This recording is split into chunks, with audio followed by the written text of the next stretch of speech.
everything is built from the cold approach, right? So even like if you just really draw it back, like how you get friends of influence in the first place is the cold approach.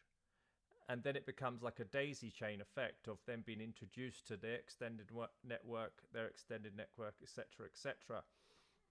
So yeah, I was introduced to a DJ years ago that was playing at a restaurant that I was frequenting, and I was frequenting it a lot because it was very resourceful to meeting the sort of women that I liked, but it was also in line to the in alignment with the music I enjoyed. I'm very passionate about music, so it was a win-win.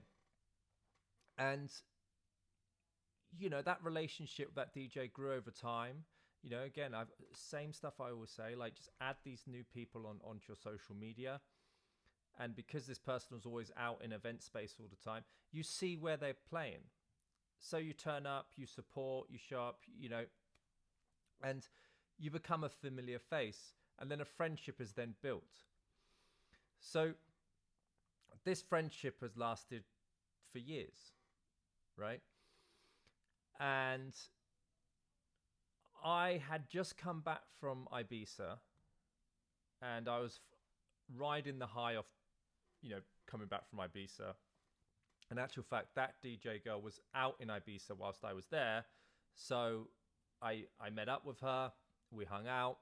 Coincidentally, was out there playing at a wedding or some function. So we met up out there as well. I had her join my friends. And then when I came back to London, just so happened that she was playing at this members club, which she invited me to. And I got there, and I was just dancing with her, partying with her. I didn't know anyone. Actually, I invited a couple of girls. They arrived a bit later, and I just started to social snowball.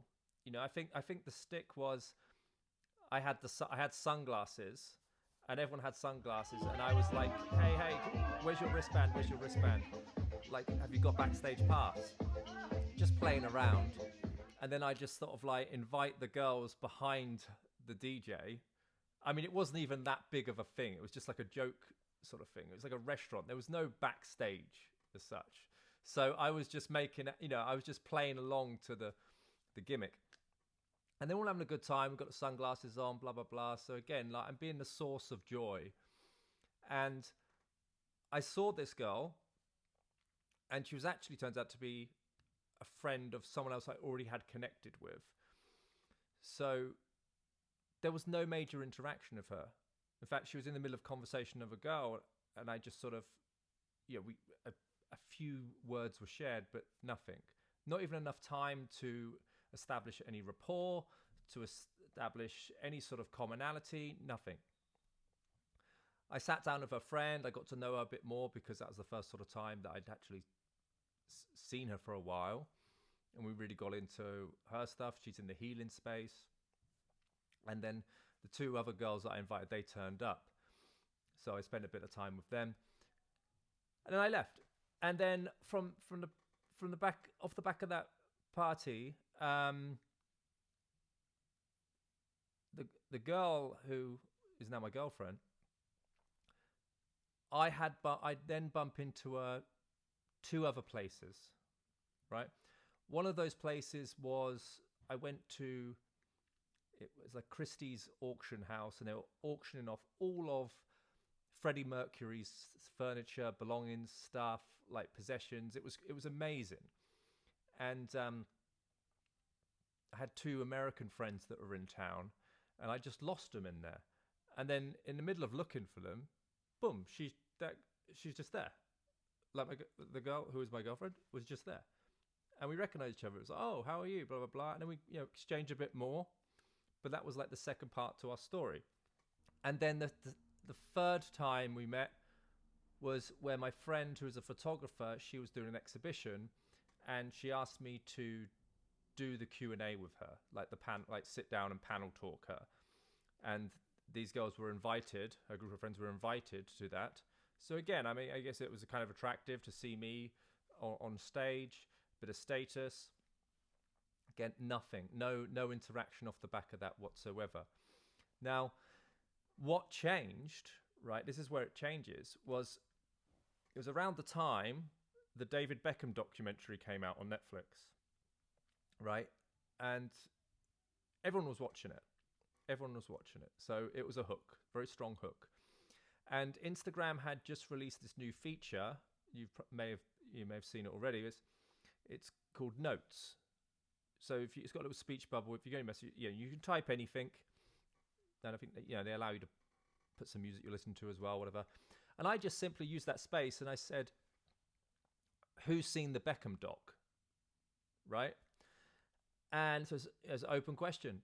So anyone can come in and interact with me. And out of the blue, she says, she just comes out of the blue, message me, she goes, I've only seen it on TikTok. Right? So then I thought, okay, well, that's a strong indicator. She's come in, she's shown interest. It then, I can only describe it. Do you remember the days of MSN Messenger? Where you'd be talking to right. Yeah. So I was jokingly, somewhere in our conversation was going like, this is like MSN Messenger. And I thought, what I'm going to do here, I'm going to start experimenting with something. I'm going to throw in a few of these questions from the 21 questions on how to make someone fall in love with you. One of the ones I said was like, what's your relationship like? What's your relationship like with your mother? Right? Something like that. And there was many other great ones I put in there. And then what we learned was I was going to India like in the following week. And coincidentally, she was too. Like, huge coincidence. And coincidentally as well, our birthdays fall around the same time. Hers the 10th of October, mine's the 17th. So she was just going to do this solo trip, shooting herself off to Goa, and then going over to a wedding in Rishikesh. And I was going to be in Rishikesh. That was part of the trip. So when I got to Rishikesh, we were in touch whilst we were out there messaging. It was inevitable. Like, I said, yeah, come over. So she flew over to where we were. We hung out. And it just became the perfect backdrop for our romance to kick off. She was very outgoing and willing to be led into new experiences, activities, and our itinerary that I'd planned. And we shared many great life experiences together in such short space of time. I actually binned off the second part of the trip because Rishikesh was so beautiful. I mean, it's up in the Himalayas. It's picturesque. But the real test was when we got back, because when you have these sort of holiday romances and these flings, you have to question, is this real? Have all these emotions and feelings that we've experienced just been heightened through the novelty of what's gone on between us? So I was still playing around with uncertainty when I was back. And as I always say, always have things lined up in your calendar, in your diary, that you're already going to, because it makes it so much easier to invite the girls to the things, and it takes the pressure of it away, of actually being a date, right? It's like a trial before you actually start dating. So, we're in the arse end of October now, so we're in Halloween, right? So again, it's one of my favorite times of the year. It's like Christmas for guys, because you get to see all the women dressed up in all the ways you can imagine. I had a few things lined up, in the diary for Halloween, I think, and it was going on like not just one weekend, but 2 weekends. London does it a big way here.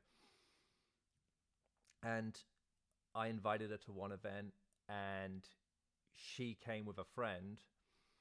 And you could also see, like, it got to a point in the evening where she said to her friend, like, no, it's okay, I want to stay with him. Because what if I was a dick? What if she did realize it was just the novelty of being together, and all those feelings and emotions was from that space, but not between us. And from that point on, we never stopped seeing each other, you know. So there's that's why I said, like, social media, I can't think of like one instance where it hasn't played a part in the continuation of things in the last decade, right? So it's just something we can't ignore, turn our nose up to. We just got to learn how to use it. And so that's how we met. That's how things developed and continue to exist.